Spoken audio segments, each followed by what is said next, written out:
गंगा हिप्परगा येथे ओला व सुका कचरा घंटागाडी सरपंचाच्या दारातच पडून जबाबदार कोण?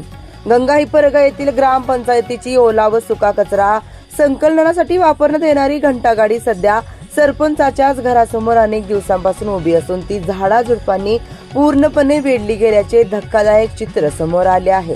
त्यामुळे गावातील स्वच्छता व्यवस्थेवर गंभीर प्रश्नचिन्ह निर्माण झाले असून या निष्काळजीपणाला नेमके जबाबदार कोण असा संतप्त सवाल ग्रामस्थांकडून उपस्थित केला जात आहे।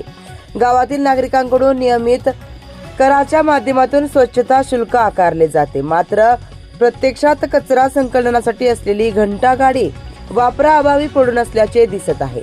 वाहनांभोवती मोठ्या प्रमाणात गवत व झुडपे वाढल्याने ही घंटागाडी अनेक दिवसापासून वापरात नसल्याचा अंदाज व्यक्त केला जात आहे। ग्रामस्थांचे म्हणणे आहे की गावातील ओला व सुका कचरा वेळेवर उचलला जात नसल्याने अस्वच्छता वाढत आहे। अशा परिस्थितीत ग्रामपंचायत प्रशासन आणि पंचायत समिती अहमदपूर यांनी तातडीने या प्रकरणाची चौकशी करून संबंधितांवर जबाबदारी निश्चित करावी अशी मागणी होत आहे। गावाच्या स्वच्छतेसाठी शासनाकडून विविध योजना राबवल्या जात असताना प्रत्यक्षात कचरा संकलनाची यंत्रणाच बंद पडल्याचे चित्र चिंताजनक आहे। यामुळे ग्रामस्थांमध्ये तीव्र नाराजी व्यक्त होत असून या प्रकरणाची सखोल चौकशी करून दोषींवर योग्य कारवाई करण्यात यावी अशी मागणी जोर धरत आहे। एसएस इंडिया टीव्ही अहमदपूर प्रतिनिधी अजय भालेराव।